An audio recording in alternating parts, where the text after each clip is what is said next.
When I woke up today, I saw a new video by Dude in my recommended feed. Great, I love his videos. And as a newish competitive player, I do appreciate his opinions, though I sometimes disagree with him. Similarly, when I saw his latest video about how to grow the competitive community, I find myself disagreeing a lot. So I thought, why not make my own video with my take and my suggestions? But first, let me summarize what Dude said in his video called How Can We Make Competitive Splatoon 2 Better? We have far too many map mode combinations for Splatoon competitive in general. What if I was to say that having all of this stuff is actually hurting how our competitive scene is when it even comes to newer players wanting to get into the game? Somebody who is new coming to the game, they see that I have to learn this many map mode combinations to be able to keep up with the competitive scene. And probably the biggest thing that hurts us the most is that it doesn't allow us to optimize and really understand how to play maps in general. As a community, we need to make some sort of discussion happen to drastically remove a bunch of the map style we currently have in the game right now. It's also a thing for viewers in general to be able to familiarize themselves with certain maps because they keep popping up in each tournament that they see. And for us competitive players, it'll just be more fun because for whatever reason, we have connected minds of just thinking, oh, this map again, it sucks. Imagine if we played Splatoon 2, where we didn't have to play Kelp Dome, where we didn't have to play Moray Towers, and where we didn't have to play Arrow 1 or Mall. Okay, before we can debate these points, the question is, what do we even want to achieve? Dude mentions growing the competitive community, but can we be more precise? What does our end goal look like? I guess what we want are big tournaments that people are watching even if they're not too interested in Splatoon, excitement, and full halls. Something where you win and even your parents that don't like video games, they would still get excited watching. I personally want more people to feel enthusiastic about Splatoon, but having big events that make people dream would certainly help. So let's take a quick glance at what the Splatoon community looks like right now. We can find Splatoon enthusiasts on YouTube, Twitch, Reddit, and dedicated Discord channels. There's also Twitter, but Twitter is a weird place. A huge majority of the viewership on YouTube is concentrated on casual, fun and entertaining videos, where the skill of the individual player does not really matter that much. Looking at some of the viewer numbers, there seems to be a reasonably large base interested in Splatoon content. Competitive Splatoon content, though, doesn't seem to garner a lot of views even on YouTube. Most of the enthusiast community lives on Twitch, where streamers playing solo queue while chatting with their community get the most traction and interaction. There's also the occasional tournament, and they actually do get more views than individual streamers. I would say a big tournament averages at about 500 live viewers. Furthermore, there seem to be about 40,000 active players in X-Rank, so there is still a large base of players that does not participate in community events.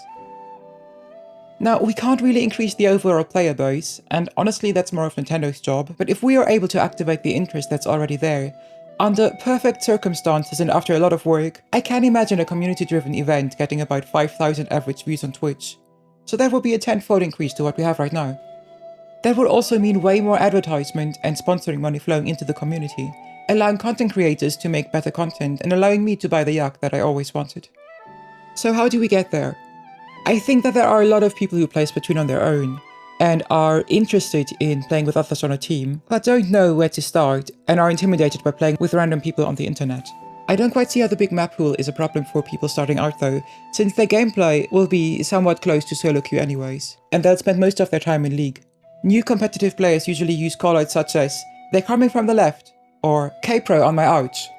And while the limited precision of callouts will certainly make a team weaker, most teams in the lower tiers are like that, and as long as everybody has the same weakness, I don't quite see the problem. People are still having fun playing competitively and the community thrives. A problem does start occurring though if people are looking for teams to join, and those expect players to know callouts or strategies on certain maps. But then the question is, why is it so hard to find a team that fits your needs? And that's where I think the real problem lies. As evidenced by countless Plaza posts of people sharing their friend code, it is very hard to find like-minded people to play with in Splatoon 2, and to play competitively you need a team of at least 4 players. How in the world are you supposed to find 3 players of a similar strength that you actually enjoy playing with, and with a team composition that makes sense, if you're not already deep in the Splatoon community? While playing in teams should be the gateway into the community, It instead often is the last step that you can finally take after knowing a lot of people. While there are offerings on Discord servers to connect people to play in a team, there are far more applicants than there are teams with open positions. And those are just the people that already know about Splatoon Discord servers and are willing to put themselves out there. Who we need to get are those people and everybody else. I cannot imagine a lot of those people caring about the number of map mode combinations. And in fact, I can imagine it being off-putting to hear that some community figure has decided that your favorite map is banned because they don't like it. Dude is arguing that the community has a bit of a connected mind, knowing which maps suck and which don't. But honestly, if you feel like there's a hive mind that agrees on something, that probably just means that there are a lot of people who aren't speaking up. When you join the Splatoon community, you quickly learn which maps are popular and which aren't. And humans are really good at picking up on those things very quickly, and at adjusting their opinions accordingly.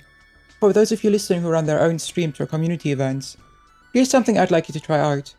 If you want to hear your viewers' opinions on something, instead of asking them in chat, run an anonymous straw poll, and you'll be surprised how different the results will be. Instead, let me present what I think might work to get newer people engaged in competitive gameplay. First, I'd like to mention, though, that I do understand that there are some major problems with actually implementing this. But let me get to that later. So, I think what might work is what I'd call a solo ladder tournament, where you don't join as a team, but as an individual player. You'll then be assigned a random group of 8, and within this group, different teams of 4 will be assigned to play against each other, with optional voice chat. You can assign each player an individual power, and depending on how many matches they win, their power changes. If somebody wins matches even with weaker teammates, they're probably pretty strong. After a few matches, you can then create groups of 8 people with a similar power. Basically, where a ladder tournament simulates the Splatoon League mode, a solo ladder tournament simulates solo queue. Of course, with that you also adopt some of the issues of solo queue. I don't really want to spend too much time on introducing this idea and how to avoid some of the pitfalls, but I think you can imagine that this would be a nightmare for tournament organizers. But hey, it would be easy to enter. Another point that Dude made is that of attracting viewers. But I have to say, if you're so deep into Splatoon that you're watching a tournament and think about specific strategies on a map, you're probably going to be watching anyways. To the contrary, I think it would probably be more interesting to viewers to see a larger variety of maps. However, Dude also mentions single mode tournaments, and besides them being a lot of fun for the teams that compete, I do see an upside of those kinds of tournaments for the spectators. That is, viewers that do not have a firm grasp of the rules of Splatoon might be overwhelmed with, for example, the rules of Clan Blitz, or the different paths that you can take with the Rainmaker. Instead, if you plan a tournament that attracts a very general and casual audience, I can see the merit in limiting it to Splat zones only, or even Turf War if you want to make it super easy to understand. That said, at the moment we don't really have the reach to target a lot of people interested in competitive gameplay. Just look at the numbers. Dude's video of his gameplay in the grand finals of a tournament has 10,000 views, whereas Bridget Tries Turf War has 1.6 million views.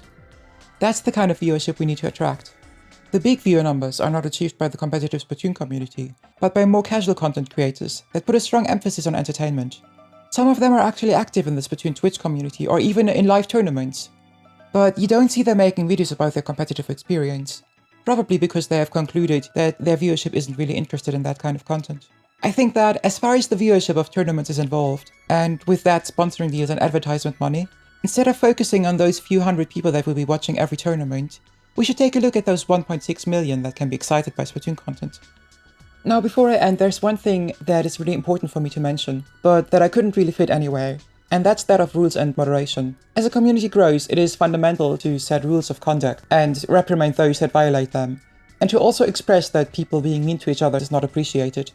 Otherwise, it will push away people that value friendliness a lot, and instead attract more aggressive and dramatic players, which then in turn will push away the friendly crowd even more, and yeah, you get the idea. That's why it's called toxic, it spreads. With all of that being said, I'm certainly not an expert in how to grow a community, and I'm rather new to Splatoon myself, so your opinion is just as valid as mine.